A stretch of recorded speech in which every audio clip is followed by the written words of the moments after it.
자, 오늘은 열왕기하 2장 6절에서 14절 장자의 축복을 사모하라라고 하는 제목을 가지고 하나님 말씀 보도록 하겠습니다. 우리 한 절씩 교독하겠습니다. 엘리야가 또 엘리사에게 이르되 청하건대 너는 여기 머물라. 여호와께서 나를 요단위로 보내시니라 하니 그가 이르되 여호와께서 살아계심과 당신의 영혼이 살아있음을 두고 맹세하노니 내가 당신을 떠나지 아니하겠나이다 하는지라. 이에 두 사람이 가니라. 선지자의 제자 50명이 가서 멀리 서서 바라보매 그 두 사람이 요단가에 서 있더니 엘리야가 겉옷을 가지고 말아 물을 치매 물이 이리저리 갈라지고 두 사람이 마른 땅 위로 건너더라. 건너매 엘리야가 엘리사에게 이르되 나를 데려가서 떠날감을 당하기 전에 내가 내게 어떻게 할지를 구하라. 엘리사가 이르되 당신의 성령이 하시는 역사가 갑절이나 내게 있게 하소서 하는지라. 이르되 내가 어려운 일을 구하는도다. 그러나 나를 내게서 데려가시는 것을 내가 보면 그 일이 내게 이루어지려니와 그렇지 아니하면 이루어지지 아니하리라 하고 두 사람이 길을 가며 말하더니 불수레와 불말들이 두 사람을 갈라놓고 엘리야가 회오리 바람으로 하늘을 올라가더라. 엘리사가 보고 소리 지르되 내 아버지여 내 아버지여 이스라엘의 병거와 그 마병이여 하더니 다시 보이지 아니하는지라. 이에 엘리사가 자기의 옷을 잡아 둘로 찢고 엘리야의 몸에서 떨어진 겉옷을 주워 가지고 돌아와 요단 언덕에 서서 같이 읽습니다. 엘리야의 몸에서 떨어진 그의 겉옷을 가지고 물을 치며 이르되 엘리야의 하나님 여호와는 어디 계시나이까 하고 그도 물을 치매 물이 이리저리로 갈라지고 엘리사가 건너니라. 아멘. 자, 우리 이 말씀이 웬 장자의 축복과 관련이 있는가 했는데요. 여기 오면은 엘리사가 구한 게 있어요. 구한 게 뭐냐면 구하라 그랬더니 엘리사가 성령이 하시는 역사가 갑절이나 내게 있게 하소서라고 했는데요. 이 갑절에 대한 부분들을 제일 잘 나온 게 신명기에 나오는데 장자에게는 특권이 하나가 있는데 갑절을 줍니다. 갑절을 줘요. 그래서 여기도 선지자의 수장이 되게 해달라고 하는 것들, 장자가 되게 해달라는 걸 갖다가 영감을 갑절로 달라라고 하는 표현을 쓴 것입니다. 그래서 그런 면에서 우리가 장자라고 하는 부분들을 보았으면 좋겠어요. 우리 첫 번째 시간에 가난한 자는 복이 있다라고 했는데요. 가난한 자의 그 한 표상 중에 하나가 야곱이었죠. 야곱이 장자의 축복을 사모한 원조입니다. 우리가 잘 알듯이 야곱은 쌍둥이인데도 불구하고 첫째가 되지 못하고 태어난 이런 상황에 뭔가 장자를 얻으려고 굉장히 노력을 했어요. 근데 그 노력을 했던 게 신명기 21장 17절에 있는 말씀하고 관련이 있는 것입니다. 반드시 그 미움을 받는 자의 아들을 장자로 인정하여 자기의 소유에서 그에게 두 몫을 줄 것이다. 미움을 받는 자의 아들일지라도 그가 장자가 되면 그에게 두 몫을 주라라고 하는 것입니다. 그래서 지금 야곱도 자기가 어떻게든지 장자가 되려고 아예 뱃속부터 노력을 했던 것 같아요. 발목을 잡을 정도로 끝까지 뭔가 장자가 되려고 했는데 결국 뱃속에서는 못 이루었는데 태어나서 그것을 이루려고 했던 것은 우리가 지난번에도 보았듯이 그가 하나님의 축복을 사모했기 때문이에요. 그러니까 다른 그냥 내가 노력하면 되는 거 아닙니까? 이거 갖고는 안 된다는 거예요. 하나님이 나를 축복해야지 진정한 축복이 내게 온다는 것을 이 야곱이 아버지를 보면서 배운 거예요. 아버지가 농사를 질 때 하나님이 축복하니까 100배가 되고 또 우물을 파도 그냥 파는 데마다 얽고 그러니까 거기서 하나님의 축복을 받아야 되는구나 하는 것을 깨달은 거죠. 근데 가진 자들은 이걸 잘 몰라요. 에서는 이것을 소홀히 여겼어요. 에서 자손을 그래도 하나님께서 부흥케 하셔서 한 민족을 이루게 했죠. 어떤 민족이 됐어요? 에돔이 됐습니다. 에돔이 신약 시대 때도 있었어요. 신약 시대 때 에돔 민족이 이 내부로 들어와 갖고 이두메 사람들이 되어버렸습니다. 이 이두메의 족장이 있었는데 이 족장의 아들이 더 유명해요. 이 족장의 아들이 헤롯이었습니다. 헤롯. 그래서 헤롯은 이스라엘을 다스리는 분봉 왕이었지만 사실은 이두메 사람이었어. 에돔 족속이었어. 에돔 족속. 그리고 그 집안이 성경의 신약 성경에 4번이나 왕을 해먹어요. 맨 처음에 예수님 태어날 때 헤롯이 있고요. 그 헤롯은 예수님이 한 애국 간 사이에 죽었어요. 죽고 그 다음 헤롯이 있는데 그 사람은 갈릴리하고 요단강 건너편 베레아를 다스리는 사람으로 세례 요한을 죽인 헤롯이에요. 그리고 예수님이 죽으실 때 희롱을 했던 헤롯입니다. 세 번째 헤롯은 우리가 잘 아는 축 먹어 죽은 헤롯. 축 먹어 죽은 헤롯이 세 번째 헤롯이에요. 손자죠, 손자. 물론 헤롯 이 맨 처음에 헤롯의 손자는 맞지만 두 번째 헤롯의 아들은 아니에요. 이게 아들이 서로 아버지가 틀린 헤롯인데 어쨌든 세 번째 헤롯이 되었어요. 그리고 네 번째는 헤롯이라고 안 나오고 아그리빠 왕이라고 나와요. 그 사도 바울이 내가 이렇게 결박된 것 외에는 당신도 나와 같이 되기를 원합니다 해서 아그리빠 왕으로 말하는 것이 이 4대가 나옵니다. 4대. 이 정도면 대단한 집안 아니에요. 4대 이에서 계속 분봉왕이 된다는 건 대단한 집입니다. 그런데 이 대단한 집이 대단하게 계속 복음을 접합니다. 생각을 해보세요. 예수님이 태어날 때 동방박사 통해서 이게 왕이 나셨다는 소식을 들었어요. 두 번째 헤롯은 말할 것도 없어요. 세례 요한이 회개하라고 외쳤을 뿐만 아니라 예수님을 직접 만난 사람이에요. 세 번째 헤롯, 축 먹어 죽은 헤롯은 당연히 베드로를 만났을 때 뭐라고 안 했을까요? 베드로가 변론을 했을 거예요. 사형 선고를 내렸으니까. 그래서 베드로의 복음을 분명히 들었을 것입니다. 그리고 축 먹어주는 헤롯은 신앙이 굉장히 좋았어. 좋았는데도 불구하고 그는 결국 나중에 하나님께 영광을 돌리지 않다 축 먹어 죽었고, 마지막 아그리빠 왕은 원래 그 사람도 헤롯 아그리빠 왕이에요. 아그리빠 왕은 사도 바울에게 아예 복음을 직접적으로 듣습니다. 우리가 그 성경에 나오는 말씀까지 들으면서 나와 같이 되기를 원합니다 하면서 아예 간증을 하며 예수 그리스도를 소개해 줍니다. 선지자를 믿습니까 하면서부터 얘기를 하면서 그에게 설득을 했는데도 불구하고 그가 믿지 않습니다. 에서의 자손이 에서 같았었고 장자가 되었고 지도자가 되었는데 그가 진짜 하나님에 대한 축복은 사모하지 않고 세상의 축복만을 사모하는 사람이 됐던 거예요. 그 자손 대대로 하나님께서는 장자와 같은 기회를 주셨는데도 불구하고 그는 그 기회를 모두 잊어버린 사람이 되어버렸어요.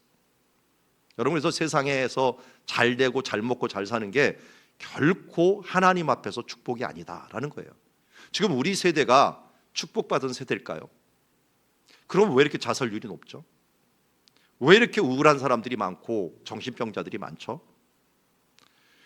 이것은 이 세대가 행복하지 않다는 것은 성경에도 나와요. 성경에도 제일 부유한 시대를 따지자면 아마 여로보암 2세라고 하는 세대일 거예요. 근데 그때는 아모스서에 나오는 것처럼 이 여인들이 남편 보고 술 타령을 해요. 술 가져와라 빨리. 뭐 가져와라 하면서 바산의 암소처럼 군다. 살찐 암소처럼 군다라고 얘기하고 있고, 그리고 이제 거기는 이제 부자고 가난했다가 갑자기 부자가 될 때가 진짜 부자처럼 느껴져요. 그게 누구냐면 아합 왕이에요. 아합 왕 때 역사를 보면은 엄청나게 부자였습니다. 구약 시대 때. 왜냐하면 이세벨하고 결혼을 하면서 그 이세벨의 경제력이 가지고 들어온 거예요. 이세벨이 두로 이 왕의 딸이었으니까 두로의 해양 무역이 같이 들어온 거예요. 자, 여기 제가 보여드린 걸 먼저 해야 되나? 여기 이걸 보여야 되겠네요. 어제 말씀드렸지만 이 베니기의 이야기는 제가 너무 길어갖고 얘기를 안 했는데, 페니키아라고 하는 것 아까 붉은 옷감을 드린다 그랬잖아요. 그런데 이 수도가 두로예요. 두로에서 유명한, 이게 신화에서 유명한 여인이 있어요. 에우로페라고도 하고 유로페라고 하는 여인이에요. 신화에서 나온 거예요. 유로페라는 이 공주가 너무 예뻐갖고 제우스가 소로, 하얀 소로 이 변장을 해갖고 그 여인을 자기 위에 올려 타게 해갖고 그 여인을 납치를 합니다. 납치를 해서 어디로 데려가느냐? 크레테 섬이라고 하는, 성경에서는 디도서의 배경이 되는 그레데 섬으로 데리고 가요. 그래서 제우스하고 그 유로페에서 태어난 이 아이가 미노스라고 하는 사람이 태어나는데, 이 미노스가 바로 미노아 문명이라는 문명을 이루게 되고, 이 문명이 서구 쪽 그리스 쪽으로 올라가면서 유럽 문명을 만들어내게 됩니다. 그런데 두로 왕이 자기 딸이 없어진 걸 알고 자기 아들 2명 왕자들한테 빨리 공주 찾아내라 해가지고 그를 그리스 쪽으로 보낸 거예요. 그리스 쪽에 정착 이 왕자가 갔다가 거기서 아예 정착을 한 사람이죠. 찾지는 못하고 정착한 그 왕자가 있는데 그게 테베라는 곳에서 정착을 했어요. 여기 헤라클레스의 고향이라고 하는 곳이기도 하고 빌립 왕이 인질로 잡혀 있었던 곳, 알렉산더의 아버지 빌립이 잡혀 있었던 곳이기도 한데요. 그런데 그곳에 정착을 하면서 이 사람이 뭘 그 마을에 그 그리스 사람한테 전수를 해줬냐면 문자를 전수해 줬어요. 이게 ABCD예요. 그러니까 ABCD의 알파벳의 원조가 두로예요. 두로니까 한마디로 시돈 사람 가나안이라고 해요. 가나안. 우리는 어제는 제가 그 카르타고 얘기만, 한니발 얘기만 했는데 문명으로 얘기하자면 이 사람들이 이런 문화, 염색의 문화, 글자 문화 이런 문명을 유럽 쪽으로 전달해 준 사람들이 이 베니게 사람들이에요. 베니게 사람들. 어마어마하죠, 이 사람들이. 이런 이 사람들 이야기를 보면서 이들이 부유하고 뭔가 가졌다 생각할 때 그때 어떻게 보면 그 아합이 이런 경제력을 얻기 위해서 이세벨과 결혼한 거예요. 이세벨을 결혼해 갖고 진짜 경제력이 어마어마하게 들어옵니다. 그래서 아합이 솔로몬 다음으로 큰 성들을 많이 져요. 그래서 고고학을 발견하다 보면 솔로몬이 지었던 성이 성경에 아예 나와요. 3군데가 딱 나옵니다. 북쪽부터 시작해 갖고 게셀, 무깃도, 아니 위에는 하솔, 무깃도, 게셀이라고 하는 성을 만들었다라 그랬는데, 야, 이걸 참 애매한 것 중에 하나는 솔로몬이라는 이름이 고고학 발굴해서 아무도 안 나오거든요, 한 번도. 그런데 그 성경에 3성을 지었다라고 하는데 그 성을 다 발굴을 해보니까 솔로몬 스타일의 아주 독특한 성문이 나왔어요. 그래서 야, 솔로몬은 말할 것도 없이 있구나. 왜냐하면 성경에 나온 대로 그대로 그가 만든 성이 그대로 나온 거예요.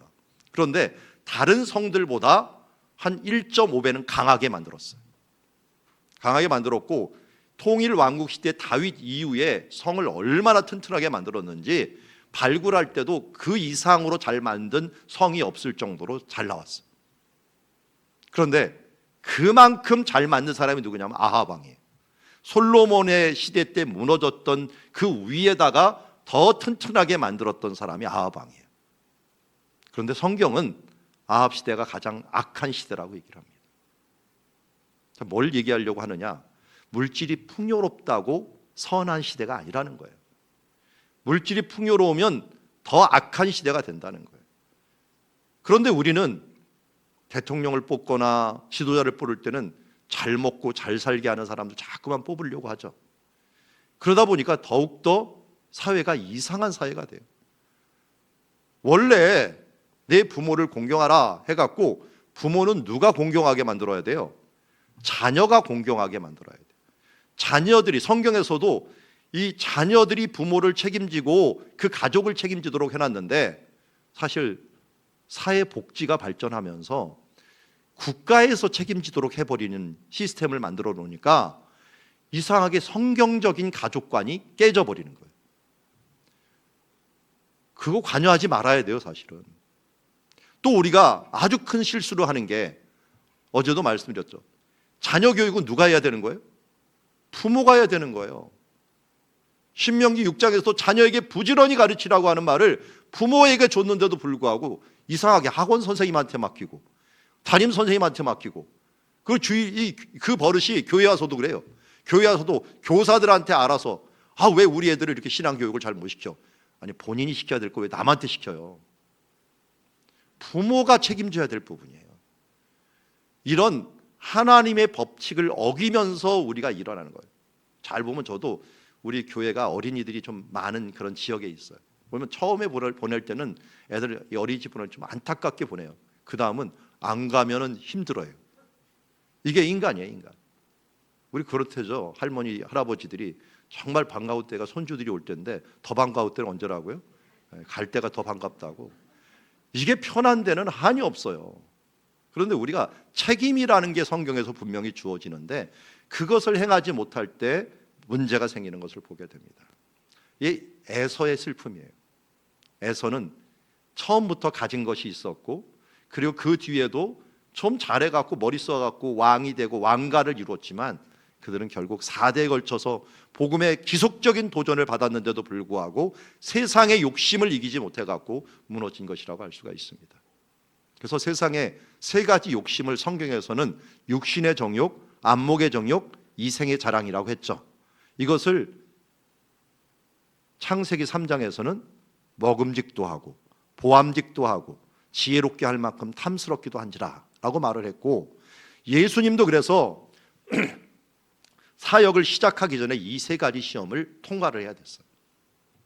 돌을 떡으로 만들어 먹어라, 육신의 정욕을 시험받았어요. 모든 아름다운 걸 쳐다보면서 나한테 절하면 내가 다 줄게, 안목의 정욕을 시험받았습니다. 사람들이 가장 많은 예루살렘 성에 가갖고 떨어져 봐, 그러면 천사가 너를 탁 받으면서 사람들의 인기가 확 올라갈 거야. 이게 이 세상의 영의 지혜의 영, 이런 욕심을 우리에게 시험을 받게 된 것을 보게 됩니다. 그런데 예수님은 다 이겼어요. 어떻게 해요? 말씀으로 이겼을 뿐만 아니라 그분이 이제 하나님이기 때문에 이길 수 있었어요. 죄에 대한 욕심이 없었기 때문에. 우리가 이기려면 어떻게 해야 돼요? 당연히 그래서 말씀으로 이겨야 되는데, 그냥 말씀이 아니라 예수 그리스도의 말씀으로 이겨야겠죠. 예수 그리스도의 이름으로 이겨야 돼요. 그래서 사도들이 첫 번째 이적을 어떻게 행했냐면 베드로와 요한이 이제 나면서부터 걷지 못하는 사람을 일으킨 게 첫 번째 기적이잖아요. 그때 뭐라고 말하면서 일으킵니까? 은과 금은 내게 없거니와 내게 있는 것으로 내게 주노니 어떻게 일어나 걸으라고요? 나사렛 예수 그리스도의 이름으로 일어나 걸으라. 원래는 옛날 구약 같으면 어떻게 일어나 걸으라 했을까요? 만군의 여호와의 이름으로 명하노니 일어나 걸으라, 뭐 이렇게 얘기했겠죠. 그런데 예수님이 마태복음 28장에 하늘과 땅에 있는 모든 것을 내게 주셨다라고 선언했기 때문에 이제 예수의 이름으로, 또 요한복음 12장 에서부터 15장에 있는 성령의 도르고 내 이름으로 성령을 줄 것이다 라고 했고, 내 이름으로 무엇이든지 구하면 내가 줄 것이다 라고 약속을 해주셨기 때문에 바로 그 이름으로 구했더니 그때 나면서부터 이 걷지 못한 사람이 일어나는 역사가 일어난 것입니다. 오늘도 우리 가운데 똑같습니다. 우리 가운데 욕심이 일어나거나 우리 가운데 나를 어찌할 수 없는 상황에 이기려고 스스로 애쓰지 말고 나사렛 예수 그리스도의 이름으로 내 우울함과 때로는 내 교만함과 내 정욕을 나사렛 예수 이름으로 명하노니 이 정욕아 예수 이름으로 물러갈지어다 선언하며 나가시기 바랍니다. 제가 남자입니다. 제가 남자인 거 아시죠? 네. 남자니까 남자가 하나님이 만드실 때부터 정욕이 많게 생겼어요. 이게 정욕이 많아야지 이게 종족 번식이 되는 거예요. 남자가 정욕적이지 않으면 좀 문제가 있는 거예요. 종족 번식을 못합니다. 하나님이 그렇게 많이 주셔갖고 어려서부터 이게 정욕적인 욕심이 너무 많았어요. 그래서 제가 심지어 결혼을 빨리 했어요. 이 정욕 때문에 죄질까 봐. 그런데 이게 생각이 떠오르면, 이 젊었을 때 생각이 떠오르면 이걸 떨쳐내기가 힘든 거예요. 밤에도 막 꿈에도 음란한 꿈을 꾸기도 하고 이런 것들 때문에 너무 힘들어하는데, 이런 자리였어요. 제가 할 수 없이 부흥회, 저 아버님이 목사님이니까 부흥회 나왔고 하는데, 그때 제가 알기로는 전과 목사님이라고 하는 분일 거예요. 그분이 얘기를 하는데, 여러분들 이 마음속에 죄악의 마음이 일어나면 나사렛 예수의 이름으로 물리치십시오. 나사렛 예수의 이름에 능력이 있습니다. 이 말을 딱 들었는데 제가 해답을 찾은 것 같더라고요. 그래, 이걸로 해보자. 그래갖고요, 제가 그런 마음이 일어날 때마다 혼자 있을 때는 내가 나사렛 예수 이름으로 명하노니 이 음란의 영아 물러갈지어다 소리를 질러요. 그러면 내 마음에 뭔가 평안이 확 찾아와요. 사람들이 있는데 갑자기 그런 마음이 오르면 어떡하느냐, 화장실로 가요. 그리고 화장실에 가서 있나 없나, 사람들이 있나 없나 그래서 미쳤다 갈까 봐 거기서 또 소리를 확 질러요. 꿈에 음란한 생각들이 나중엔 못 없애겠더라. 그런데 낮에 열심히 했더니요, 밤에 잘 때 내가 하고 있더라고요. 잘 때 막 나사렛 예수로 명하노니 이 음란한 영아 물러가라 했고, 결국 그건 다 없어졌어요, 거의. 그런데 요새는 뭐가 이러냐면 너무 피곤하면 가위에 눌려요. 가위에 눌리면 그것 때문에 또 싸우는 거예요. 이 나를 누르는 영아 예수의 이름으로 물러가라 그러면 옆에서 이제 사모가 깨우는 거예요. 뭔 짓 하고 있냐고 지금 뭐 이렇게 소리를 막 지르냐고 하면서 저를 깨우는데 이 꿈에서도 싸우고 있어. 여러분 한번 써보세요. 정말 능력이 있더라고요. 혹시 나를 붙잡고 있는 영들, 나를 자꾸만 힘들게 하는 이게 트라우마들, 이거 그냥 놔두지 마세요. 내 안에 누가 계십니까? 예수님이 계시고 예수의 이름에 능력이 있습니다. 나사렛 예수 그리스도 이름으로 명하노니 악한 영아 물러갈지어다. 선언하시기 바랍니다. 한번 우리 연습해 볼까요? 오늘 한번 옆에 있는 사람 같이 하면 이제 창피하지 않을 거예요. 자, 우리 악한 영으로 이제 합시다. 자, 나사렛 예수 그리스도 이름으로 명하노니 한번 해보겠습니다. 시작. 나사렛 예수 그리스도 이름으로 명하노니 악한 영아 물러갈지어다. 아멘. 여러분 우울함이 찾아오거나 깝깝함이 찾아오거나 그럴 때 외치십시오. 우리 교회도 제가 알려줬더니 효과를 많이 봤어요. 이거 돈 안 받고 알려드리는 거니까 저도 공짜로 받아고 공짜로 줍니다. 제 원칙이 그거예요. 공짜로 받은 건 공짜로 흘러낸다. 그리고 제가 가진 자료들은 다 줍니다. 다 줘요.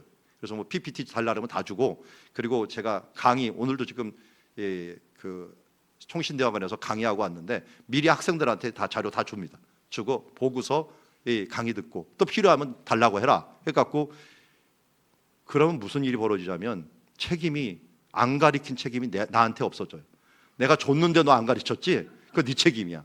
원래 에스겔서에 있잖아요. 에스겔서에 이게 파수꾼이 외칠 때 왔다라고, 이게 적군이 왔다고 외치면은 자기 책임이 없지만 적군이 왔나도 안 외치면 그 사람이 책임이라고. 그 피를 그 사람에게 찾을 거는 똑같아요. 우리도 막 전해주세요. 좋은 것들 막 전해주세요. 나눠주세요. 어차피 돌고 도는 게 돈인데 뭐 그냥 막 나눠주면 되는 거예요. 그게 하나님께서 일하시는 방식이에요. 그러면 이상하게 저는 자료를 막 주면 솟아나더라고요. 그래서 제 뒤에 자료에는 항상 몇 년도께 써 있어요. 그리고 또 몇 년도 몇 학기 이렇게 써 있어 갖고 그걸 그대로 쓰는 일이 없어요. 그 다음에 또 바꾸고 하면서 제가 또 성지를 자주 가다 보니까 새로 발굴된 것들이 있으면 그거 갖다 하고, 안식년 있으면 또 많이 바꾸고 하면서 자료들을 계속 바꿔 나가는 걸 보게 됩니다. 여기도 마찬가지예요. 이 그림도 이 화가한테 돈을 주고서 그리도록 좀 부탁을 한 거예요. 뭐 맨날 저작권이고 뭐고 말이 많더라고. 그래서 그럼 내가 그리자 해갖고 성경적으로 한번 그려봐라 해갖고 그리고 있고, 팥죽 먹고 왼쪽이 야곱처럼 그려보고 오른쪽은 에서처럼 한번 그려봐라 해서 저렇게 그린 거고, 잘못 그려면 제가 교정해갖고 이거 그런 게 아니고 이런 식으로 그려봐라 해갖고 한참 해갖고 이걸 한 6년 걸렸어요. 이거 지금 제가 쓰는 이 아이콘들은 한 6년 7년 걸려갖고 만들어진 겁니다. 자, 야곱이 이러한 에서의 약점이 있었는데 야곱은 반대로 갈급하기 때문에, 우리 이 말씀 드렸어요. 다른 축복을 받은 게 아니라 이 보호와 재산과 능력과 힘이 아닌 하나님의 축복만 받으면 모든 것이 끝난다는 걸 네게부에서 배웠고 아버지에게 배웠기 때문에 그 축복을 사모했다는 거예요. 이게 뭐라고요? 무슨 축복이라고요? 장자의 축복. 하나님으로부터 받는 이 장자 두 몫의 축복이 내게 가장 중요하다는 걸 알았기 때문에 이 야곱은 하나님께 인정받은 사람이 된 거예요. 물론 이 속이고서 받는 건, 방법이 잘못된 건 잘못됐습니다. 그러나 방향은 잘못되지 않았어요. 그래서 하나님께서 그를 불쌍히 여기셔서 그를 받으신 겁니다. 여러분, 교회에서도 가끔 좀 무대뽀인 사람이 있어요. 좀 무례한 사람도 있어요. 그런 사람들하고 같이 있으면 피곤합니다. 그런데 그런 사람들 중에서 많은 사람이 방향이 바른 사람이 있어요. 하나님에게 축복을 받아야 된다는 방향을 가진 사람들이 있어요. 그런 사람 존중해 줘야 됩니다. 야곱과 같은 사람이에요. 물론 야곱과 같은 사람이 다듬어지면 최고로 좋겠지만 우리가 바른 방향을 가지고 살아가야 될 줄 믿습니다.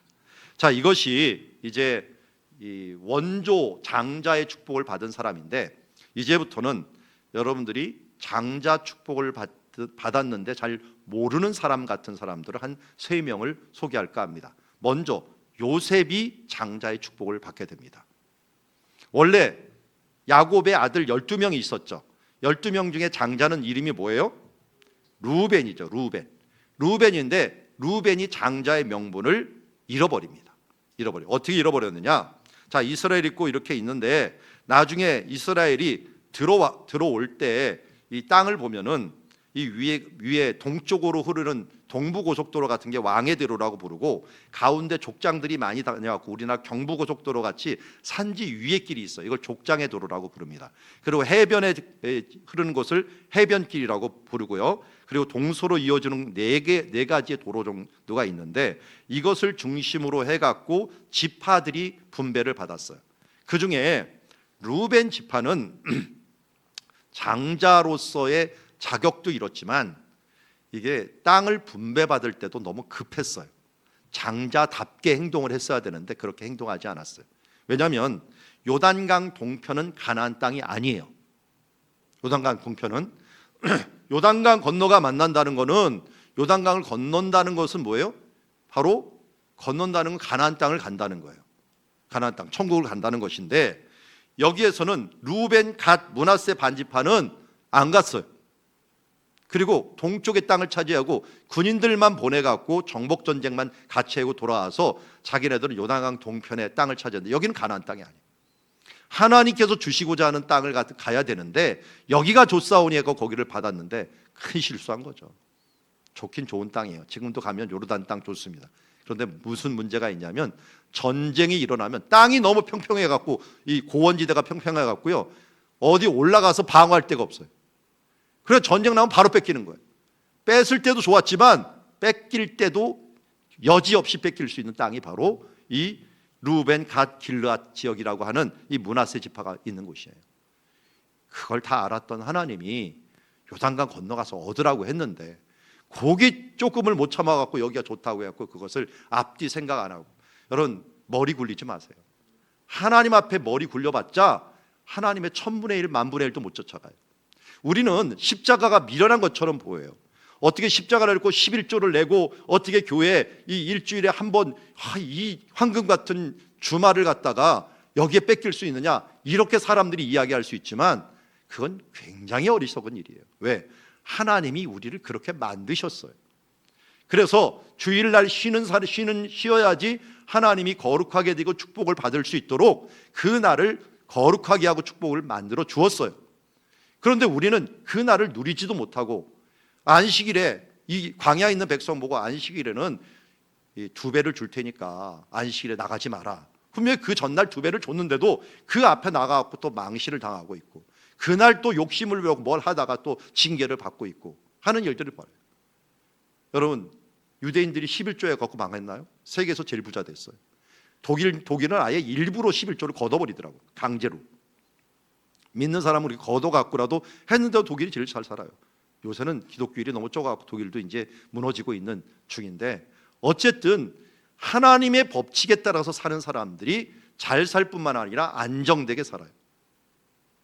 저도 제 또래들을 보지만 그렇게 열심히 살아왔던 사람이나, 저도 주님 앞에 드릴 거 다 드리며 살아갔던 사람이나 별 차이가 없어요. 차라리 내가 가난하니까 빚은 안 지고 있더라고요.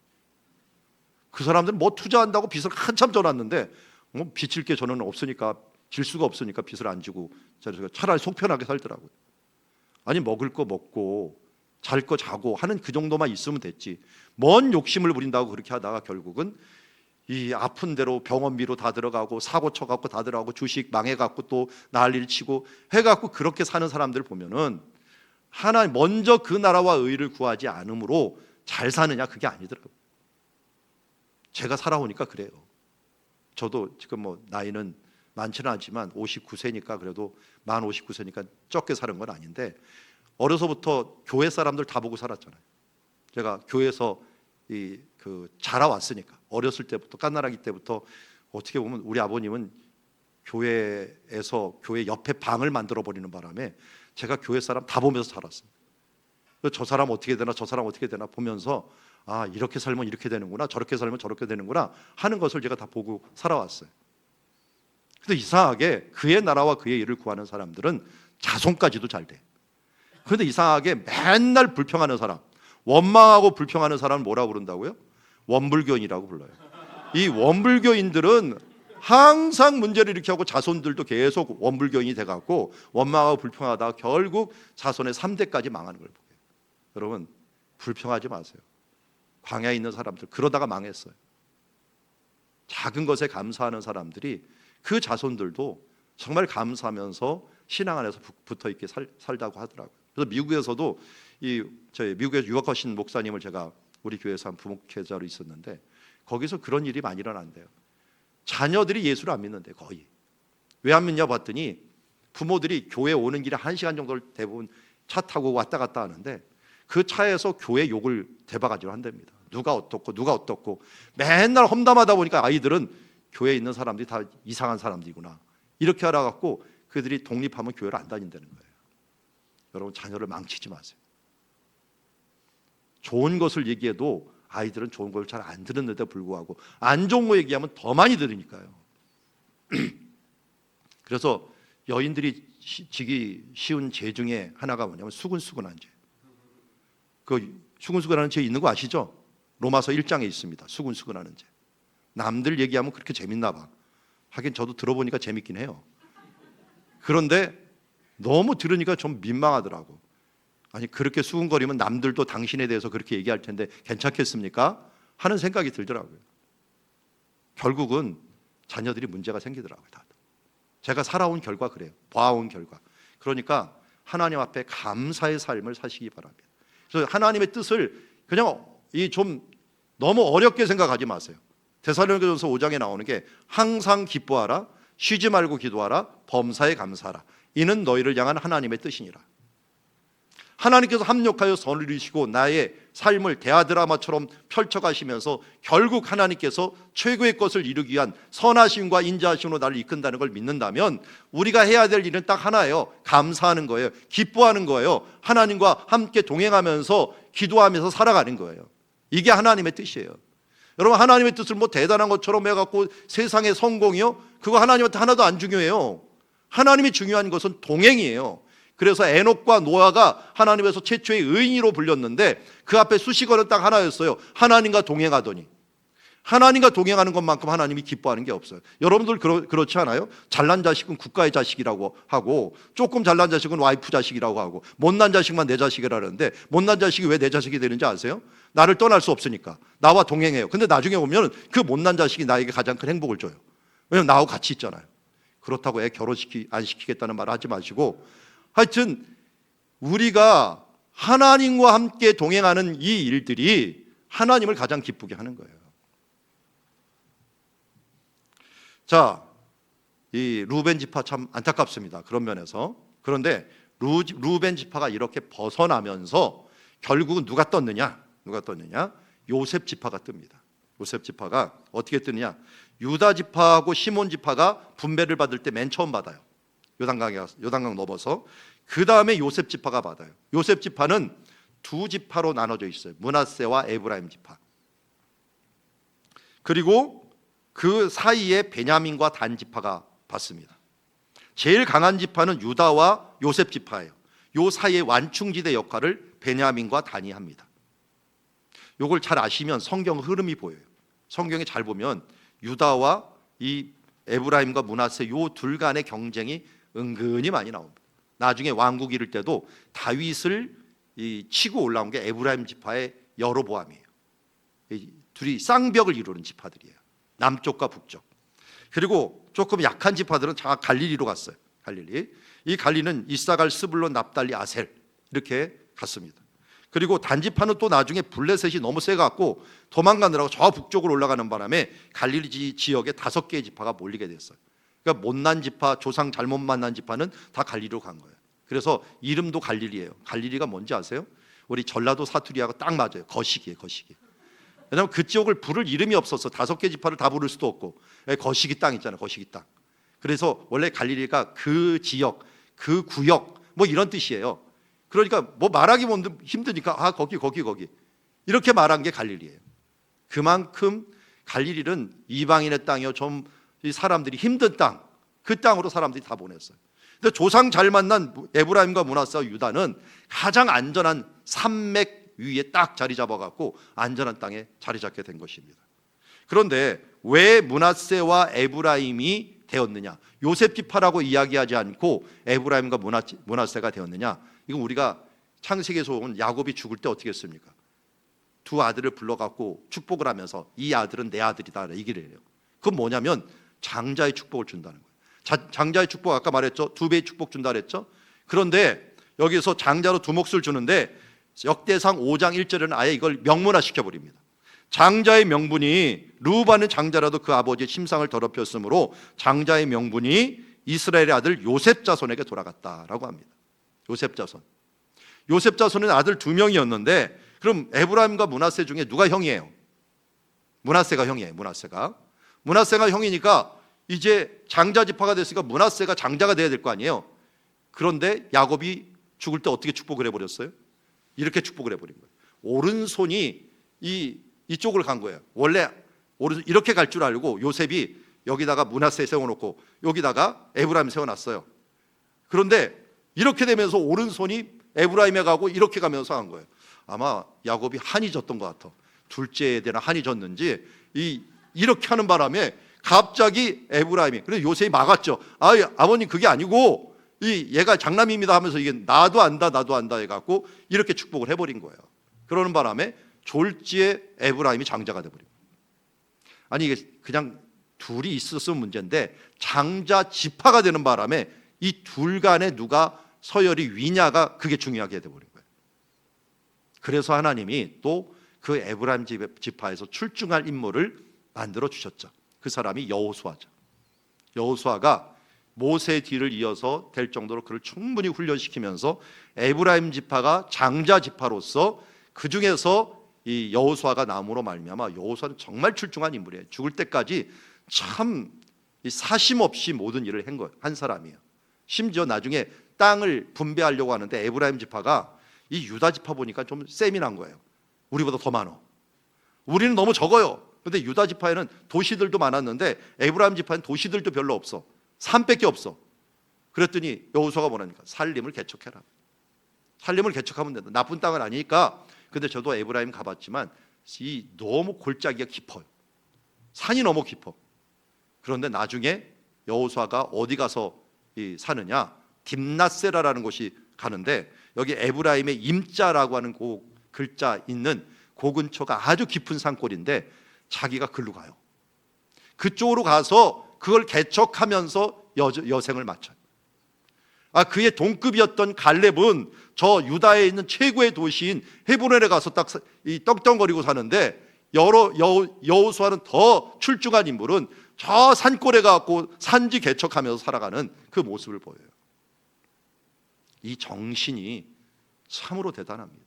그래서 그런지 모르지만 이 뒤에 나타난 유대인의 지도자들도 이 여호수아를 본받으려고 많이 했어요. 그래서 독립전쟁을 승리로 이끈 수상이 있는데요. 그 수상이 벤구리온이에요. 이스라엘의 독립전쟁을 맨 처음에 승리로 이끈 사람이 벤구리온이었는데 지금처럼 이스라엘이 강하지 않은 때였어요. 1947년, 48년에는 아랍이 훨씬 강했어요. 그런데도 불구하고 그걸 이겨낸 이 독립전쟁을 이기고서 대통령이 참 나중에 총리가 된 사람이니까 수상이 된 사람이니까 사람들에겐 정말 영웅과 같은 사람이었죠. 우리나라는 이 김구 같은 독립전쟁했던 독립운동했던 사람이 사살되고 이 제대로 독립투사가 대접을 못 받았지만 이스라엘은 특징이 다른 게 뭐냐면 우리나라하고 비슷하게 독립을 했는데 독립투사들이 대접을 받고 그들이 주도권을 잡았다는 게 특징이에요. 근데 벤구리온이 끝까지 수상을 또 내려놨다가 했다가 해서 나중에 나이 들어서는 사람들한테 뭐라면 유대에 있는 모든 청년들아 하나님이 창조자인 것을 믿는다면 우리가 독립전쟁으로 저 광야를 얻었으니 광야를 개척하자. 이제 전쟁 그만하자.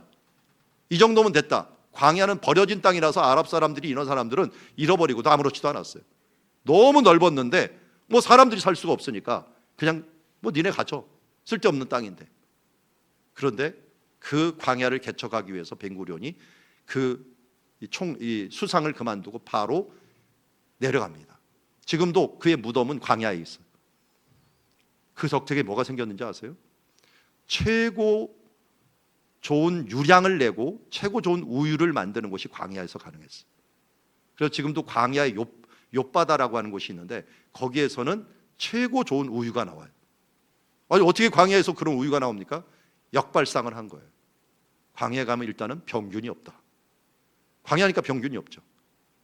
풀만 갖다 주면 된다. 물 없으면 어떻게? 밑으로 깊이 파자. 그래갖고 지하수 개발 능력이 이스라엘이 최고입니다. 세계에서. 깊이 파갖고 어느 정도로 팠냐? 국경 근처에 파갖고 요르단물을 다 도둑질해 갖고 나중에 국경에 문제가 생길 정도로 깊이 파버렸어. 그래갖고 그게 문제가 돼 버리니까 나중에 담수, 해수를 담수로 만들 수 있는 능력들이 이스라엘이 많거든요. 전기도 안 들이고 삼투압을 이용해 갖고 만들 수 있는 능력이 있어갖고 그 요르단에다 만들어주고 좀 국경을 그 광야는 우리가 좀 쓰겠다 해갖고 합의를 본 게 있어요.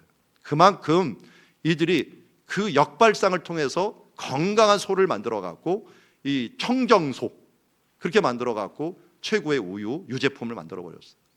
거기다가 화훼 농업, 꽃. 아니 꽃을 무슨 광야에서 어떻게 키우나? 그럼 광야처럼 햇빛이 좋은 데가 없어. 물만 있으면 돼. 그래야 그걸 이용해 갖고 최고의 꽃을 피워내고 이걸 유럽으로 다 수출하는 그런 나라가 돼버렸어. 이것처럼 역발상을 통해 갖고 광야를 개척한 사람이 벤구리온인데 누구를 본받은 사람이냐? 여호수아 본받은 사람. 대단한 사람이죠. 그만큼 에브라임 지파가 축복을 받아 갖고 그가 이 장자의 축복을 받았어요. 장자의 축복. 근데 유다는 강한 지파였지만 좀 애매하게 축복을 못 받은 것 같아요. 그렇지만 여기에 이 출중한 인물 갈렙이 있었죠. 갈렙이 선산을 차지하게 됩니다. 선산. 자, 봅시다. 지파가 유다 지파가 남쪽을 차지했는데 이 남쪽을 일부러 여호수아로 달라고 했어요. 남쪽을.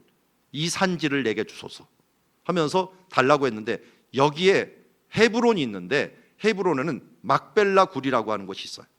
막벨라 굴. 이 막벨라 굴에는 아브라함, 이삭, 야곱이 묻혀져 있어요. 야곱이 애굽에 죽었는데도 불구하고 요셉한테 부탁해 갖고 여기에 묻혔어요. 그래서 우리가 모르는 것 중에 하나는 가면은 그 부인들도 묻혀 있어요. 같이. 왜냐하면 아브라함이 먼저 묻히지 않았죠? 사라가 먼저 묻혔어요. 그리고 아브라함이 묻혔고 그 다음에 리브가하고 야곱이 그곳에 이삭하고 리브가가 묻혔고요. 야곱하고는 부인이 2명이니까 누가 묻혀야 되나? 중간에 라헬은 베들레헴에서 죽는 바람에 거기 묻히지 못하고 레아가 묻혔습니다. 레아가. 하여튼 본처가 조강지처가 돼갖고 조금 못생겨도 조강지처가 낫죠. 그래도 좀 하나님의 사람의 사랑은 못 받아도 하나님 사랑은 받았어요. 그래갖고 나중에 유다라는 아들을 낳고 여호와를 찬송하리로다 해갖고 아들 경쟁에서 이기는 바람에 이 무덤도 영원히 남편 옆에 이 레아가 묻히는 그런 영광을 받았습니다. 근데 이 선사는 어떻게 보면 장자가 가지는 거잖아요. 장자가. 근데 갈렙이 이것을 달라고 한 거예요. 그런데 갈렙이 달라는데 이 여호수아가 줘야 될 이유가 있었죠. 왜냐하면 모세가 내가 원하는 밟는 땅을 다 줄 것이다 약속을 해주셨어요. 그런데 여호수아하고 2명만 그 약속을 받았는데 여호수아는 자기가 지도자야. 지도자가 먼저 택하는 건 말이 안 돼. 모세가 약속해준 갈렙에게 먼저 줘야 되는 거예요. 근데 이 갈렙이 정탐꾼을 할 때 딱 보니까 이 선산이 여기 있거든. 헤브론이 좋거든요. 딱 봐뒀다가 이 산지를 내게 주시옵소서. 그래도 거기에 무슨 거인 자손이 살건 무슨 상관이 없었어요. 그는 진짜 여기가 중요한 걸진가를 알고 그 산을 달라고 한 거예요. 그런데요, 갈렙의 이 족보가 참 애매합니다. 애매해요.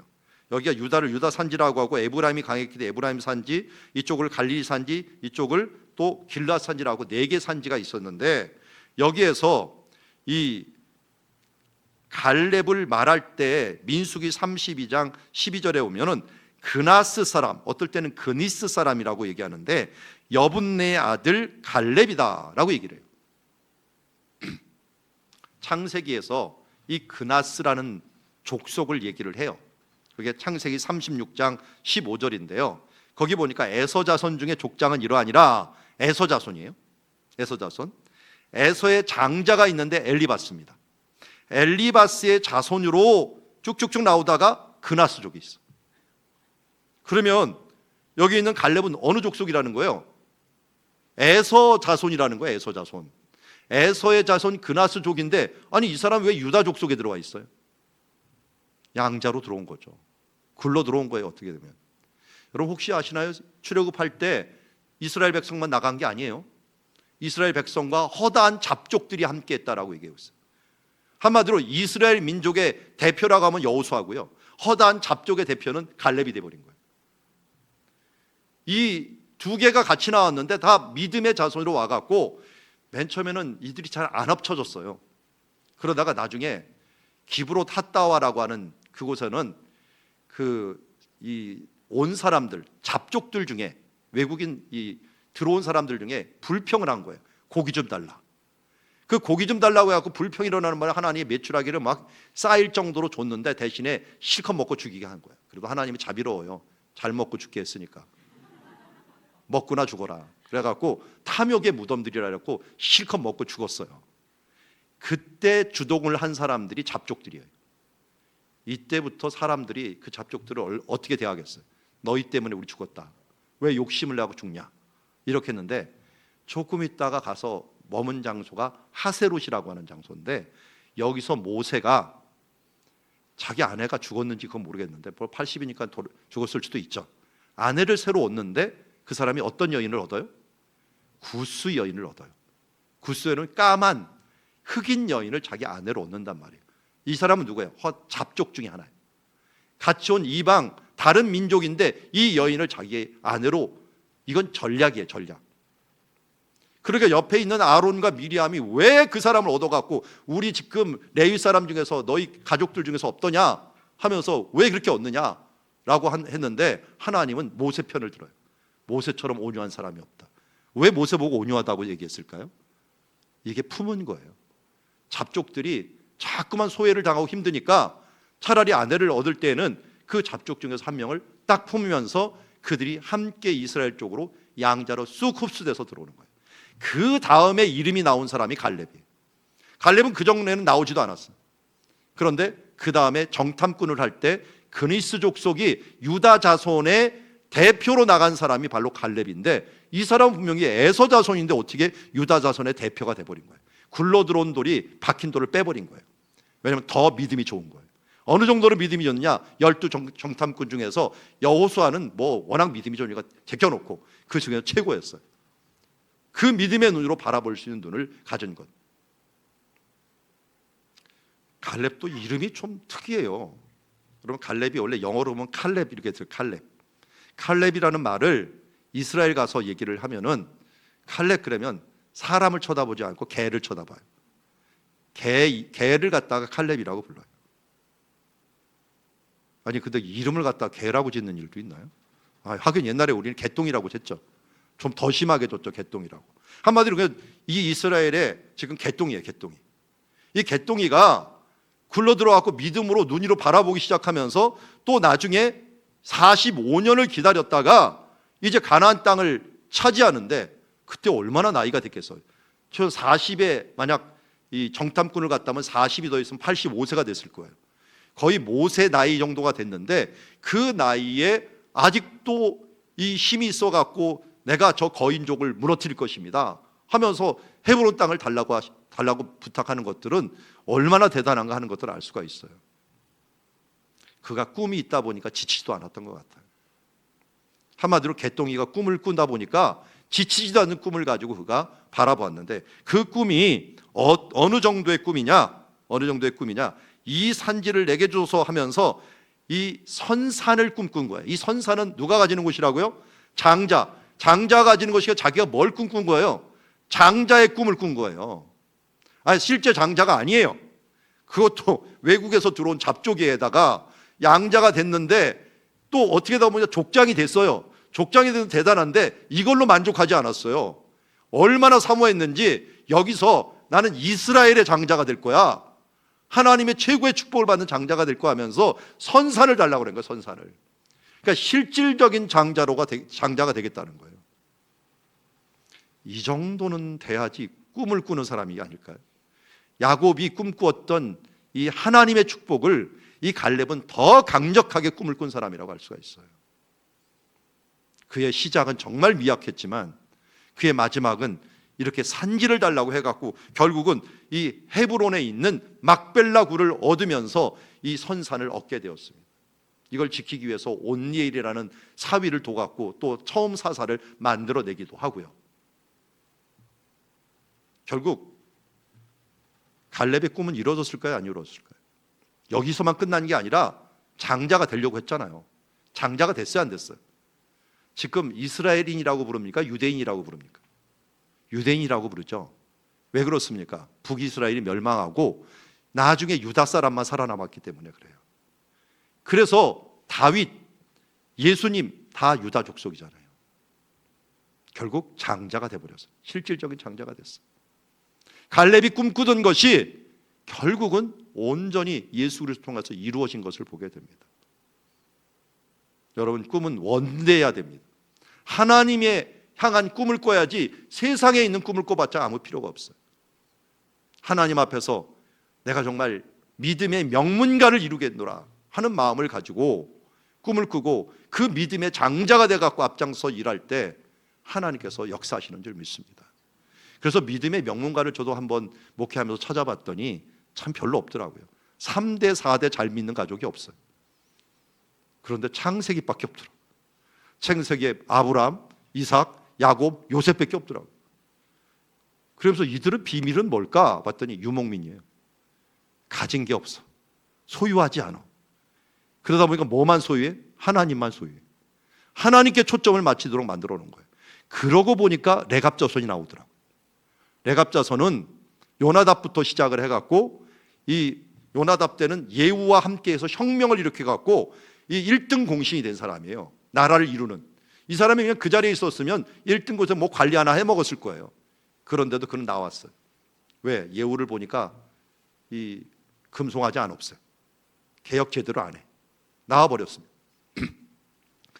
자기 자손들한테 부탁합니다. 이 나라 오래 못 간다. 너희 땅 소유하지 말고 가난하게 살고 언제든지 하나님께 이동할 수 있으면 이동해라. 얼마 있다가 아수르에게 멸망했어요. 또 얼마 있다가 바벨론이 쳐들어왔어요. 그때마다 이 사람들은 잡히지도 않고 사람 취급을 안 했어요. 뭐 소유한 것도 없으니까 어디든지 갔고, 예루살렘이 문제 있을 때 예루살렘에 갔을 때도 거기에서 이 예레미야가 술 먹여보려니까 안 먹어요. 우리 조상이 먹지 말라고 했다. 정신 차리고 살라고 했다. 해서 안 먹었어요. 그 사람들은 잡혀갔을까요? 아니에요. 바벨론은 부자들만 잡아갔고 지식인만 잡아갔지 유목민들 안 잡아갔어요. 그들은 계속 있었어요, 거기. 그러면서 어디에 살았느냐? 베타케렘이라고 하는 곳에 살았는데, 이 베타케렘은 베들레헴과 예루살렘 사이예요. 베들레헴하고 예루살렘 사이가 8km밖에 안 되는데 그 사이니까 한 예루살렘에서 한 4km, 1시간이면 오갈 수 있는 거리예요. 근데 나중에 느헤미야서에 보면은 이 사람들이 성문을 만들어 줬대요. 남쪽에 살았는데 남쪽에 있는 분문을 만드는 일을 이 레갑자손이 했답니다. 근데 레갑자손이 거기서 계속 어떻게 살았을까요? 유목민으로. 유목민으로 살았으면 예수님이 태어날 때도 유목민으로 그 근처에 살고 있었을 거예요. 목자들이 와갖고 예수님을 영접하는데 대체 그 목자들은 누굴까라고 하는데 저는 10중 8구 레갑자손이라고 봐요.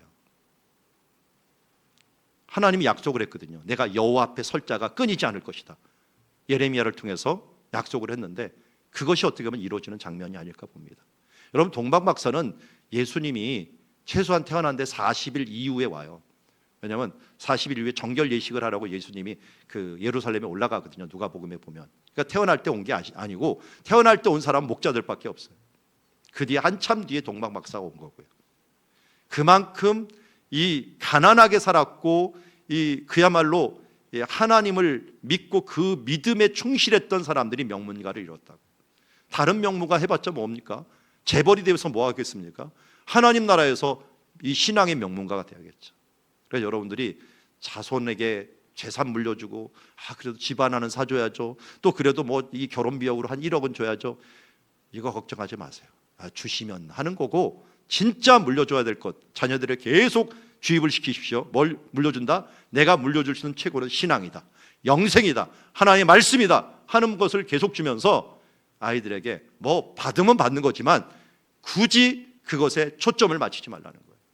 그것 때문에 시험 들지도 말고, 그것 때문에 내가 물려줄 게 없어 갖고 하면서 자존심 상해하지 말고, 폐물 못 준다고 뭔가 물려줄 거 없다고 거기다 쫄지 말라는 거예요. 진짜 중요한 게 생명이기 때문에, 복음보다 더 중요한 게 없기 때문에 복음을 물려줄 수 있는 명문가가 되기를 주의 이름으로 축원합니다.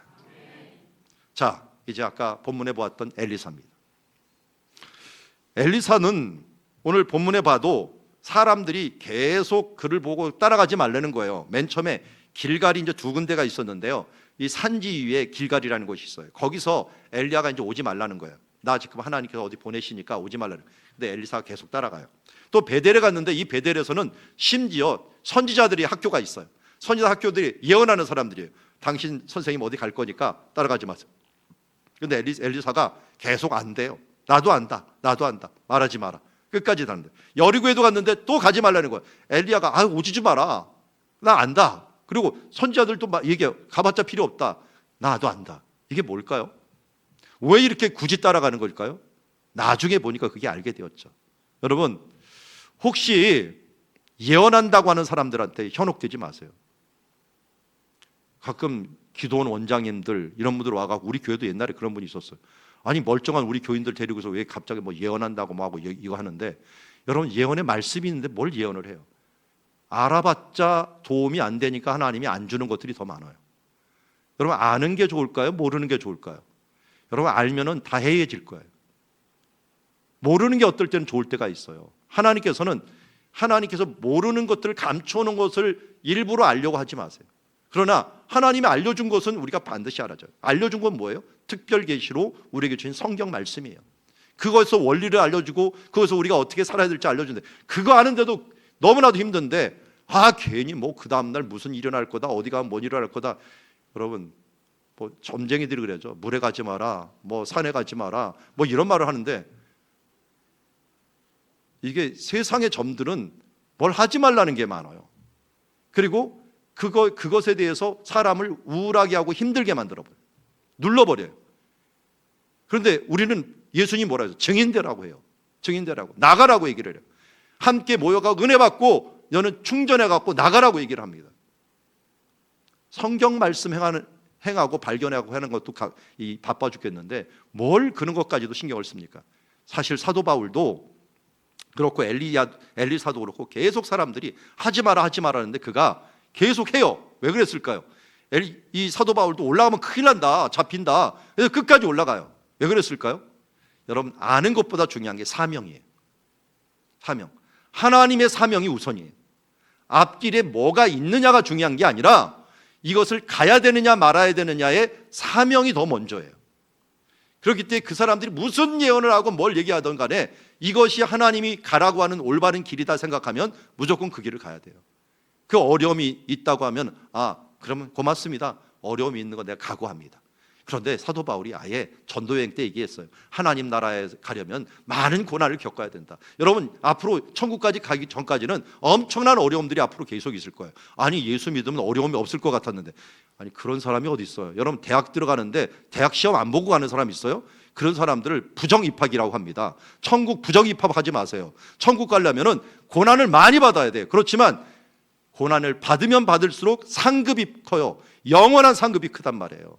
하나님의 이 상급을 얻기 위해서 고난을 이겨낼 생각을 해야지, 이걸 피한다고 피하는 게 아니에요. 여러분 코로나 겪어봤잖아요. 피한다고 피하는 게 아니라 면역력이 있어야 되더라고요. 백신을 맞든지 면역력이 있든지 둘 중에 하나를 해야 되듯이 우리의 믿는 사람들은 면역력이 있어야 돼요. 이 능력을 가지고서 이것을 이길 수 있는 힘을 얻어요. 그래서 성경에도 그냥 우리를 증인으로 보내질 않아요. 성령이 너에게 하시면 뭐가 주어진다고요? 권능. 너희가 권능을 받아갖고 예루살렘과 온 유대와 사마리아 땅 끝까지로 내 증인이 되라고 얘기하고 있죠. 그래서 구약시대 때는 커트 세대였어요. 이 구약시대는 전도를 절대로 하지 않았어요. 이방인한테 가면은 더러워진다고 생각했고 안 갔어요. 그래서 요나도 안 가려고 얼마나 때를 썼는지 몰라요. 그러다가 막 그냥 이 고래가 가갖고 큰 물고기가 가갖고 뱉어 놓으니까 할 수 없이 가갖고 3일 길인데 거기를 3일 안 다녀요. 하루만 다녀요. 그리고 얼마나 외쳤을까요? 망한다. 그래서 조그맣게 소리 지르고 갔을 거예요. 그것도 3일 길 하루만. 그리고 나서 망하기를 딱 기다렸는데 이상하게 그 조그만 소리를 듣고 이 사람들이 회개하니까 화가 나버린 거예요. 아니 우리나라에서는 그렇게 외쳐도 안 듣는데 이놈들은 그냥 내가 망하라고 살살 얘기했는데 어떻게 그걸 다 듣고 회개하고 난리를 치나. 하나님이 구약시대 때는 거룩하면서 그들이 거룩한 공동체를 만들어왔지만 예수님은 오시자마자 틀렸어요. 바로 나병 환자 만지지도 말라고 그랬는데 확 만져버리셔요. 그리고 그에게 머리에 손을 얹고 기도를 해주셔요. 병 걸린 자 손을 얹어주세요. 죽은 자 시체 만지지 말라는데 그 시체도 손을 얹어버리세요. 그러면서 사람을 살립니다. 신약 시대에는 예수 그리스도가 들어간 뒤에는 생명력입니다. 더러워지는 것에 겁내는 존재가 아니라 성령의 권능을 받고 우리가 세상을 변화시키는 사람이 되었다는 거예요. 그래서 이 땅에서 세상을 두려워하는 자가 아니라 세상을 변화시키는 자로 살아가야 될 줄 믿습니다. 저도 한 15년가량은 상가교회에서 있었습니다. 상가교회에 있다 보니까 올라올 때 불편한 게 많았어요. 여기는 그래도 엘리베이터가 3개나 되네요. 우리도 한 대밖에 없어갖고 우리는 위에 한 250평 정도 되는데 한 대 갖고 오니까 여기에 그 밑에 또 뭔 집이 이렇게 노래방이 많은지 술집이 많은지 올라오다 보면 술 냄새가 이 금요기도에 있던 정말 좀 민망했어요. 이 성도들이 오는데 맨날 술 냄새 나갖고 이거 민망하고 그래갖고 이 상가 못 짓겠다 했는데 그래도 하나님께서 그곳에 있게 하면서 사실은 더 부흥을 했던 이유 중에 하나는 세상을 변화시키는 능력이 우리 가운데 있기 때문에 그래요. 그 사람들 싫어갖고 싫어 하다 보면은 우리는 분리되고 구약교회가 돼버리는 거예요. 우리가 세상을 변화시키는 교회가 돼야 되니까 그들에게 그냥 밀리는 게 아니라 세상을 덮어가며 사랑으로 그거를 변화시키는 오라 우리가 세상을 변화시키자라고 하는 찬양처럼 변화시키는 교회가 돼야 될 줄 믿습니다. 여기도 엘리사도 그래서 사명으로 간 거예요. 이양 선지자가 됐는데 내가 뭘 얻겠다는 거예요. 베델을 거치고 여리고를 건너고 모압 평지에 있는 곳으로 요단강을 건너서 갔어요. 거기에 여호수아가 건너오기 전에 장소인데요. 여기에 베델 사람들도 당신의 머리 위로 선생님을 데려갈 거이다 예언을 했어요. 그리고 또 여리고에서 예언을 했어요. 그런데 안 갔어요. 나중에 가다 보니까 결국 50명이 멀리 바라보는데 엘리야가 겉을 쳐가고 물을 치면서 그 사람이 땅 위로 걸어갔어요. 그리고 나서 엘리야가 너 왜 이렇게 쫓아오냐? 네가 원하는 게 뭐냐? 라고 물어봤더니 바로 데려감을 당하기 전에 구하려라. 당신의 성령의 하시는 역사가 갑절이나 이 갑절 장자의 축복을 주시옵소서. 내가 선지자로 부름을 받았는데 이왕이면 장자처럼 일하고 싶습니다. 내가 2배의 영감을 가지고서 하나님의 사역을 하고 싶습니다. 이런 축복을 사모했던 거예요. 결국 하나님께서는 그의 소원을 들어주셔서 그가 올라가는 것을 보았고 그대로 나중에는 어떻게 갈라노 올라가는 것을 보고 나중에는 자기도 요단강을 가르고 들어옵니다. 그러므로 아주 유명한 사람이 되어버려요. 이 모압 평지 요단강 동편에서 이쪽으로 건너온 사람이 3사람 땅 위로 물을 가리고 건너온 사람이 딱 3사람이었어요. 여호수아, 예수, 엘리사. 여호수아는 다 아시죠? 이거 언약궤 가지고 이스라엘 백성들이 넘어왔어요. 그런데 예수님도 하늘을 가르면서 이쪽으로 넘어왔는데 엘리사도 함께 넘어왔는데 이 이름이 다 보니까 구원이라는 이름을 갖고 있어요. 엘리사는 하나님은 구원이시다. 예수와 여호수아는 여호와는 구원이시다라는 뜻을 갖고 있는 거예요. 그런 뜻을 갖고 있는 구원의 이 이름을 가진 사람들이 바로 여기를 건너면서 이제 구원의 사역을 시작해갖고 엘리야를 세례 요한과 비교하죠. 그러면 엘리사를 누구하고 비교하겠어요? 예수님과 비교하는 거예요. 그러니까 엘리사의 사역들이 예수님과 비슷한 사역들이 굉장히 많이 나옵니다. 이런 놀라운 일들을 행할 수 있었던 것은 갑절의 영감을 받았기 때문에 그래요. 그리고 제일 먼저 했던 일도 예수님이 하는 일하고 굉장히 비슷해요. 요단강을 딱 가르고 들어와갖고 이제 들어왔어요. 맨 처음에 여리고에 와갖고 물을 변화시키는 일들을 하게 됩니다. 물을 변화시키는데 여기 지금 잘 안 보이는데 빨간 간판이 여리고 앞에 있습니다. 보이십니까? 눈이 좋으신 분은 요겁니다. 자, 여기 빨간 간판, 여기가 샘이 있는 곳인데 일명 엘리사의 샘이라고 부릅니다. 이걸 가까이 보면 이렇게 생겼습니다. 지금도 물이 나와요. 지금도 물이 나오는데 여기 머무는 중에 엘리사가 이 물은 정말 많이 나오는데 물이 안 좋아갖고 곡식들이나 열매들이 다 익다 말고 떨어집니다. 그랬더니 이 물을 어떻게 좀 해주십시오 했더니 이 물을 변화시켜요. 물을 변화시킨다라고 하는 것, 이것은 예수님도 첫 번째 이적이 물을 포도주로 변화시키는 것이었어요. 근데 이 샘이라고 하는 말을 성경에서 아인이라고 얘기하는데 아인이 눈하고 똑같은 거예요. 아인을 변화시킨다는 건 눈을 변화시킨다는 거서 가치관을 변화시키는 거예요. 그래서 예수님이 물을 포도주로 만들 때 제자들이 믿었더라라는 표현을 두고 있고, 여기서도 엘리사가 여리고 사람들이 믿지 못했는데 이걸 통해서 엘리사를 이제 갑절의 영감을 받은 우리의 대표 선지자가 됐다는 걸 인정한 거예요. 눈이 바뀐 거예요. 물이 바뀐 게 아니라 물을 바꿈으로 그들의 눈이 바뀌어버린 거예요. 이거 안 바꾸고서 항의했던 사람이 베델 선지자들이었어요. 이 선지자 학교들이 있었는데 여리고파가 있었고 베델파가 있었는데 베델파는 엘리사를 인정 안 하려고 애들을 딱 보내버렸어요. 한 42명을 보내갖고 대머리여 물러가라, 대머리여 물러가라 이렇게 하다가 암콤 2마리가 나왔고 다 죽여버렸어요. 하나님의 영감을 받은 선지자를 인정하지 않다가 결국 베델에서는 자녀들을 잃어버리게 된 거죠. 그만큼 하나님께서 엘리사를 인정해 주는 선지자로서 그 다음 사역을 시작하게 된 것을 보게 됩니다.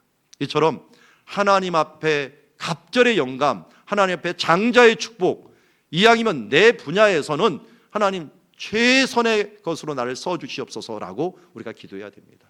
저도 뭐 잘하는 게 별로 없었어요. 근데 좋아하는 건 있었어요. 그 좋아하는 게 하나님께서 뭘 좋아하는지를 저를 아셨기 때문에 제가 산도 좋아하고 식물도 좋아하고 동물도 좋아해요. 우리 제 아내가 동물을 별로 안 좋아해갖고 제가 강아지를 못 키우지만 저는 이 강아지 보면 반해갖고 강아지들은 나가 걔네들 좋아하는 줄 아나 봐요. 다 따라와요. 그래서 너무 좋아해갖고 그걸 좋아해서 제가 그래서 그 대학교도 축산과를 갔습니다. 축산과를 가갖고 동물과 농장한다고 또 시골까지 내려갔어요. 농장을 직접 하고 돼지도 한 500마리까지 키우다가 부름을 받아갖고 돼지 대신에 사람을 키우게 됐는데 어쨌든 제가 부름을 받기 전까지는 이걸 굉장히 좋아해갖고 했는데 하나님이 어떻게 보니까 이스라엘로 유학을 보냈는데 유학을 가자마자 제가 눈을 딱 떠가고 공항에 도착했는데 다른 사람이 안 보이는 게 제가 보였어요. 왜냐하면 중고등학교 때 우리 교회에서 성경 퀴즈를 엄청나게 했는데 상 받으려고 제가 성경 퀴즈 연습을 너무 많이 했는데 그때 주로 뭐 했는지 아세요? 퀴즈 문제가 야곱이 잠잔 곳은 어딥니까? 베델. 다 지명이더라고요. 지명 실컷 다 외웠죠. 나중에 좀 어려운 문제는 사람 이름 내더라고요. 그리고 제가 족보를 다 외우기 시작했어요. 족보를 열왕기 역대상이죠. 역대상을 거의 9장까지 다 족보예요. 그래서 그 족보 연구를 한 거예요. 족보를 누구의 아들은 누구예요, 누구 아들은 누구 했는데 이게 창세기하고 똑같아야 되는데 좀 틀리더라고요. 또 예수님 족보하고 좀 틀리더라고요. 이거 왜 틀린 거야? 그래도 하여튼 정리를 한번 고1 때 한번 한다고 막 실험을 막 했는데 결론은 못 내고 하여튼 족보는 그러다 보니까 많이 외웠어요. 이 이름이 어떨 때는 지명이 되더라고요. 그래서 성경 퀴즈 때문에 이름을 많이 외웠는데 나중에 이스라엘 갔는데 그 사람들이 도시 이름을 다 성경 이름으로 만들어 놓은 거야. 그러니까 성경 이름이 있으니까 제가 저 이름은 어디에 나오는 건데 너무 잘하는 거예요. 거기다가 제가 이제 신학을 하기 전에 영업을 좀 했어요. 이 경기도 지역을 좀 돌아다니면서 하루에 한 200km씩 돌아다니면서 이 수입한 걸 갖다가 소개하는 일들을 좀 했는데 그 일을 무역회사에서 하다 보니까 운전을 하루에 막 200km씩 한 1년 반 정도를 하다 보니까 이 운전 감각이 살아온 거예요. 그래서 어느 지도를 딱 보면 이거 어디구나 하는 거 아는 거예요. 거기다 지명 익숙하죠. 거기다가 운전 익숙하죠. 그러니까 성경 지리하기는 딱이야. 다른 사람들이 못 찾는 거 제가 딱 지도 보면 그냥 찾아가. 이게 하나님이 저를 훈련시킨 거더라고요. 나중에 보니까. 거기다가 저는 땅을 좋아하고 그런 자연을 좋아하다 보니까 지치지가 않는 거예요. 사람들은 가면 막 하품하고 그러는데 저는 하품하기 너무 감사하고 보이는 거예요. 막 눈에 훤히 보이는 거예요. 이 땅에 막 사람들은 돌이라고 해갖고 그냥 돌에 앉는데 저는 그 돌이 막 살아가고 움직이는 게 보이니까 제 눈에는 이게 딱 맞는 거예요. 그러다가 하나님께서 막 이런 걸 보여주는 거예요. 여리고에 가서는 여호수아가 건너는 장면에 갑자기 예수님께서 세례받는 장면이 겹친다는 걸 보여주고 그런 것을 통해 갖고 예수님이 아무 데서나 세례받은 게 아니구나. 여호수아가 건너는 장면에서 했네. 엘리사가 건너는 그 장소에서 세례를 받았네. 예수님 위해서 성취를 위해서 이곳에 온 거 아닌가 하면서 그런 것들이 막 성경이 서로 막 엮어지면서 퍼즐이 맞춰지면서 제가 언어도 별로 못했고 나이가 좀 30대가 넘어갔고 들어가갖고 이거 암기도 잘 되고 안 되고 그러는데 재밌으니까 하게 되더라고요. 재밌으니까 그 부분들을 다 완성해갖고 20년 넘게 공부하다가 박사 과정을 끝냈어요. 물론 목회를 하면서 했기 때문에 늦게 끝냈지만 재밌으니까 끝까지 안 놓치고 하더라고요. 우리 히딩크가 그 말을 했죠. 잘하는 사람보다 재밌어하는 사람 못 당한다고. 즐기는 사람 못 당한다고. 우리가 신앙생활도 마찬가지예요. 하나님께 우리에게 재밌는 것이 은사예요. 대부분. 나 이거 하면 재밌어 라고 하는 것들이 은사입니다. 그 은사를 그냥 두지 마시고 이왕이면 최고로 올리세요. 저도 이 부분들을 계속 하다 보니까 제가 우리나라에서 성경지리 1호 박사가 됐어요. 1호 박사가 된 건데 내가 되려고 된 게 아니에요. 저는 이 목회 맨 처음에 개척을 시작할 때 좀 겁이 나갖고 이런 생각을 했어. 하나님, 근데 내가 할 줄 아는 것도 없고 전도사가 되고 무슨 개척을 하는데 뭐 대단한 게 없으니까 아무도 교인들이 없고 우리 제 사모하고 우리 애들하고 밖에 없는데 이거 개척을 하는데 이거 어떻게 합니까? 그런데 하나님께 다짐을 했어요. 하나님, 내가 다른 건 못하더라도 하나님 앞에 열심을 내겠습니다. 더 사랑하겠습니다. 최고는 못해도 이 최선은 다하겠습니다. 그래서 이 캐치프레이를 내가 나를 더 사랑하느냐를 그렇습니다. 최고 사랑은 다윗에게도 안 되고 바울에게도 안 될 것 같으니까 더 사랑하겠습니다. 오늘보다는 내일이, 내일보다는 내일 모레가 더 사랑하는 것으로 하겠습니다 하는 자세로 시작을 했어요. 그 자세로 시작했는데 어느덧 제가 지나고 나니까 우리나라에서 성경지리는 최고가 됐어요. 그런데 하나님이 그때 제가 너무 궁급할 때 저를 낚으신 것 같아요. 더 사랑은 안 되더라고요. 그러면 계속 해보세요. 오늘보다도 더 사랑, 내일보다 더 사랑, 더 사랑, 더 사랑.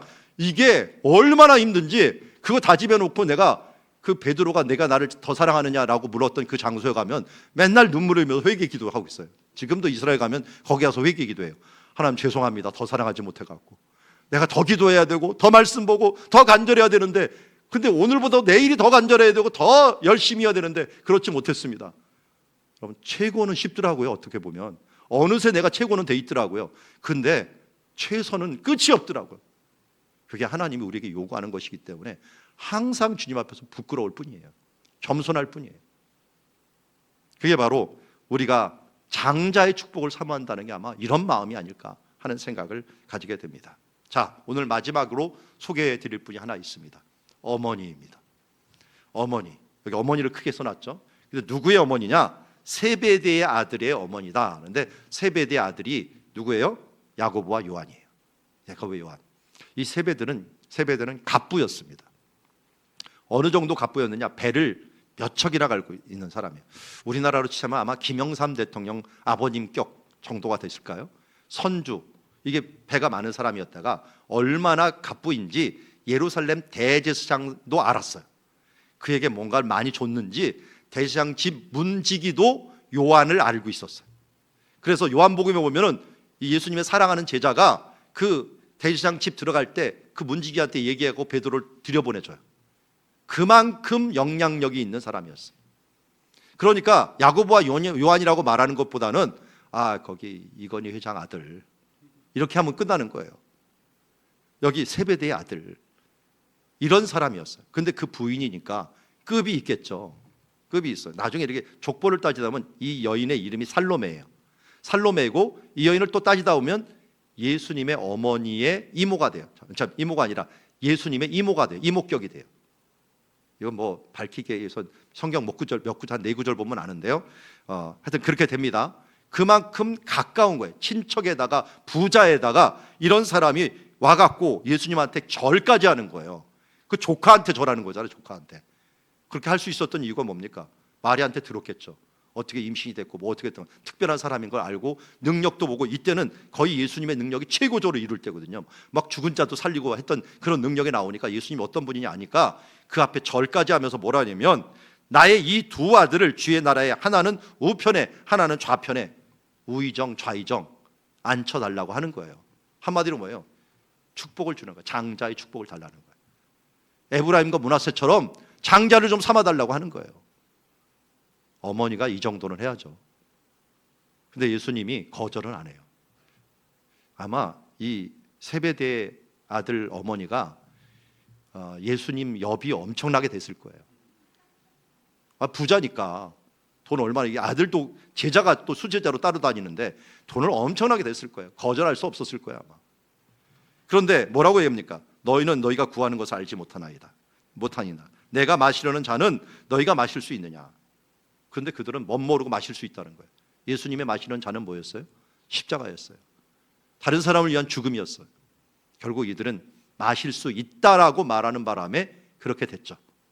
사도들 중에 이게 영광스러운 이름이 될지 모르지만 사도행전 12장에 축 먹어 죽은 헤롯이 먼저 베드로를 죽이기 전에 야고보를 죽입니다.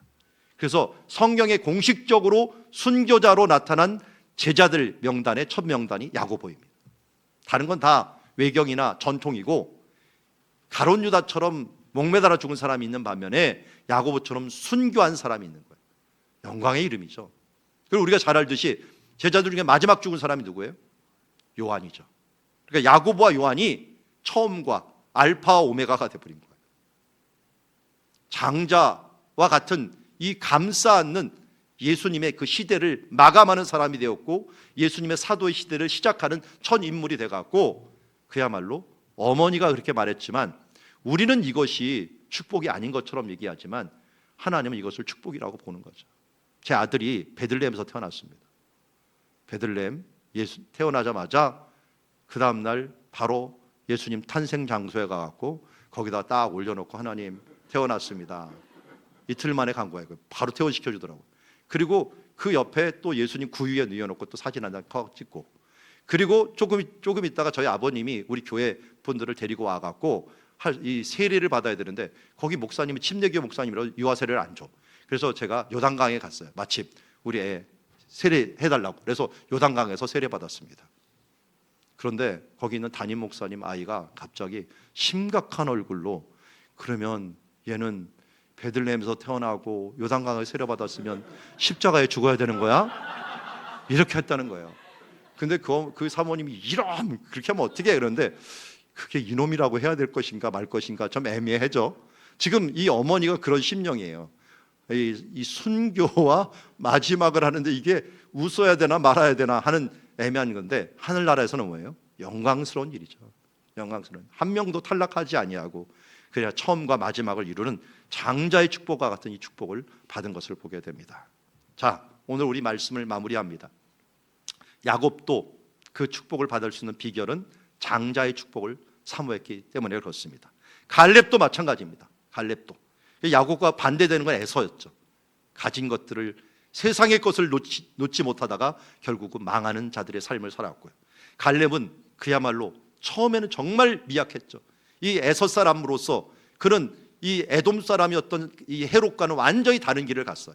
다른 길을 가면서 굴러들어온 돌처럼 여겨졌고, 사람들이 괄시를 받을 수 있었지만, 개똥이라고 놀릴 수 있었지만, 그는 꿈을 꾸었고 그 꾼 꿈이 결국은 나사렛 예수에까지 이르러서 유다 자손의 바로 장자의 축복을 받는 데까지 이르게 된 것을 보게 됩니다.